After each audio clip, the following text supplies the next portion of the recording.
नमस्कार. तर तुम्हा सर्वांचं स्वागत आहे अर्चना म्हात्रे आपल्या रेसिपी चॅनलवरती. आणि आज आपण रेसिपी बनवतोय ती म्हणजे तुम्ही किंवा आम्ही आपण कोणीही जर हॉटेलला गेलो तर स्टार्टरमध्ये पहिले आपल्याला काय मागवायचा हा प्रश्न पडलेला असतो आणि आपण मेनू कार्ड खोलण्याच्या आधीच आपल्या तोंडातून एक शब्द येतो की चला मसाला पापड मागूया आधी म्हणून.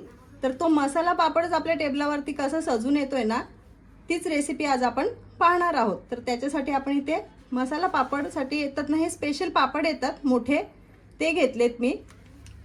इथे नायलॉन शेव आहे, ही शेवपुरीमध्ये वापरली जाते शेव ती आहे. इथे 2 टोमॅटो आहेत, हे बारीक असे कट करून घेतलेत. अर्ध्या लिंबाची इथे फोड आहे. इथे कांदा घेतलाय, कांदाही एकदम बारीक कट केलात आणि हे 2 कांदे आहेत.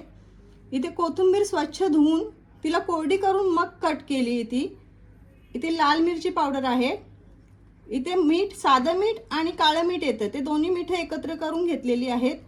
ही भाजलेली जिरा पूड आहे. ही आमचूर पावडर घेतली आहे आणि इथे चाट मसाला आहे. तर इथे ना आपण एक तवा ठेवलाय गॅसवरती आणि त्याच्यात ना मी 4 पाया तेल घातलंय. तर पापड हे मोठे असतात ना, त्यामुळे आपल्याला हे तव्यामध्येच तळून घ्यायचे असतात. तर त्यामुळे आपण तव्यात आता तेल तापत ठेवलंय. तर तेल इथे आपलं तापलंय. आता याच्यात आपण ना पापड हा फ्राय करून घेऊया आता. आणि थोडं असं याला हलकंसं दाबून घ्यायचं म्हणजे तो सर्व साईडनं शिजेल, नाहीतर मग तो कच्चा. लगेच असं त्याला एका साईडनं झालं की दुसऱ्या साईडनं लगेच त्याला पलटून घ्यायचं. दोन्ही साईडनं चांगलं असं फ्राय झालं पाहिजे पापड. फक्त खूप जास्त लाल नका करू. आणि पापड जर असं तव्यात तळून आपण घेतला ना तर आपला पापड असं सरळच राहतो. कढईत जर हा पापड आपण फ्राय करून घेतला तर तो दुमडला जाईल साईडनं, म्हणून शक्यतो तव्यातच फ्राय करायचा.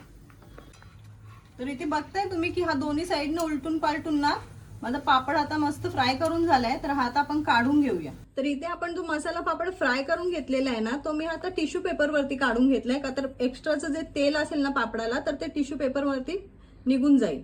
तर आता आपण हा पापड सजवूया. तर ह्याच्यावर आपल्याला पहिले कांदा घालायचा आहे.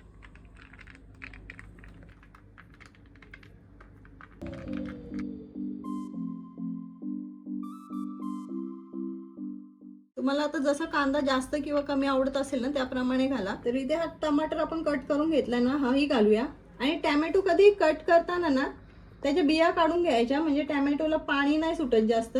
आपला टॅमॅटो कोरडाच राहतो, नाहीतर ओला टॅमॅटो असला ना तर आपला पापड एकदम नरम होऊन जाईल.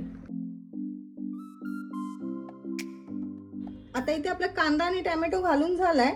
याच्यावर आपण आता मिरची पूड घेतली ना ती अशी घालायची. मिरची पूड कमी जास्त करू शकता तुम्ही, लहान मुलं खाणार असेल तर कमी घालू शकता. तर मिरची पूड आपली घालून झाली आहे. आता आपण ना ह्याच्यावर चाट मसाला घेतलाय, तो चाट मसाला घालूया. आमचूर पावडर,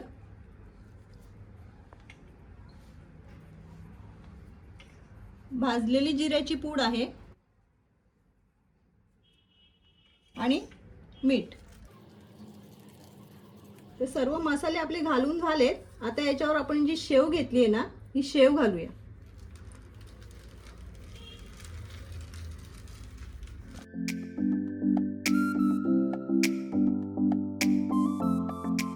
आणि आता इथे चिरलेली कोथिंबीर. कोथिंबीर बघताय तुम्ही की एकदम कोरडी आहे आपली. तर इथे कोथिंबीर झाली ना का पुन्हा आपण थोडी इथे मिरची पूड आणि चाट मसाला थोडासा याच्यावरती असं भुरभुरायचा आहे, म्हणजे पापडाला चांगली टेस्ट येईल आपल्या. आणि लिंबाचा रस हा थोडं असं टाकायचा.